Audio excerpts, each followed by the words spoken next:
Falar de outro filme estrelado por Lady Gaga e Joaquin Phoenix, chamado Coringa, o Delírio A2, síndrome que dá o nome ao filme, que existe na vida real. A síndrome do Delírio A2, que dá nome ao filme do Coringa, existe na vida real. E ela fala, né, a síndrome do delírio A2, ou transtorno psicótico induzido, que é uma síndrome rara e acontece quando alguém com quadro psicótico delirante induz a outra pessoa a ter os mesmos delírios. O sujeito responsável por compartilhar o delírio pode ter um quadro semelhante ao de esquizofrenia. O quadro do indivíduo primário pode ser uma esquizofrenia, uma psicose ou pode ser um transtorno delirante, representante, disse Mário Rodrigues Lousa Neto, médico formado em Universidade de São Paulo, especialista em psiquiatria.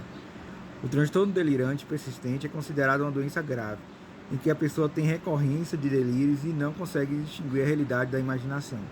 O transtorno delirante persistente é uma forma parecida com a da esquizofrenia, com pouca característica diferente, como se fosse uma espécie de primo da esquizofrenia, explica.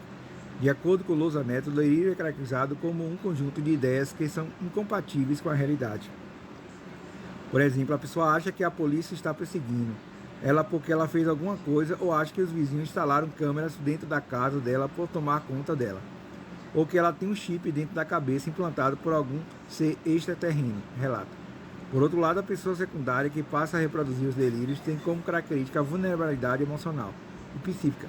Essa pessoa número 2 tem alguma fragilidade, seja emocionais, seja psiquiátrica, algum tipo de transtorno de personalidade, e às vezes limitação intelectual e uma espécie de sustentabilidade alfa.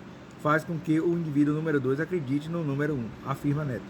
O especialista ainda acrescenta que o indivíduo secundário induzido a ter quadro delirante tem uma relação muito próxima com o indivíduo primário, inclusive de dependência psíquica. Em geral, duas pessoas têm um vínculo de dependência, principalmente a pessoa número 2 em relação ao número 1.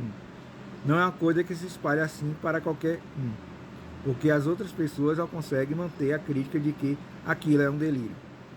Então isso acontece nessa situação muito peculiar, que a segunda pessoa tem alguma fragilidade psíquica, que torna mais vulnerável e faz acreditar no que o mentor do delírio A2 fica ilimitado entre duas pessoas, que vivem juntas em um cenário de independência emocional do indivíduo secundário em relação ao primário. O transtorno pode acontecer entre pessoas com vínculos familiares e entre casais também, desde que exista dependência emocional e psíquica. Apesar da semelhança do transtorno com o que é apresentado no filme, o especialista reforça que existe diferença, isso é, o transtorno depende de uma relação, de um vínculo, de um convívio muito junto e intenso entre as duas pessoas, que não é um vínculo esporádico.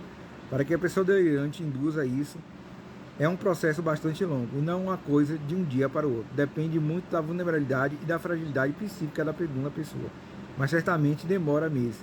Não é uma coisa que acontece em pouquíssimo tempo. A psiquiatria reforça ainda que, comumente, as ficções retratam transtornos e síndromes. O cinema aproveita muito essas situações e faz uma espécie de licença literária, que muitas vezes não é a realidade da psiquiatria, mas que pega um pouquíssimo da ideia original. Reforça. Tratamento. Normalmente é necessário tratar a pessoa primária mentora do delírio. Na maioria das vezes, o distanciamento físico é capaz de melhorar o quadro delirante para quem copiou o comportamento. O delírio da segunda pessoa tende a desaparecer porque ela própria não criou delírio, ela simplesmente passou a acreditar no delírio da outra pessoa. E que muitas vezes a gente não consegue fazer essa separação, que moram juntas e têm uma vinculação muito próxima. Mas quase sempre o tratamento envolve você ter essas duas pessoas distanciadas fisicamente, porque aí para de haver indução, acrescenta. Então falamos hoje do filme Coringa, né?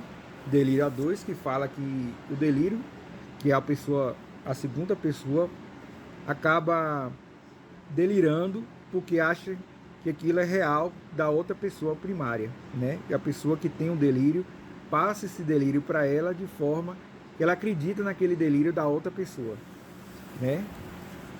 O filme Coringa, Delírio A2, com Joaquin Phoenix e Lady Gaga. Psicanálise e o filme Coringa, Delírio A2.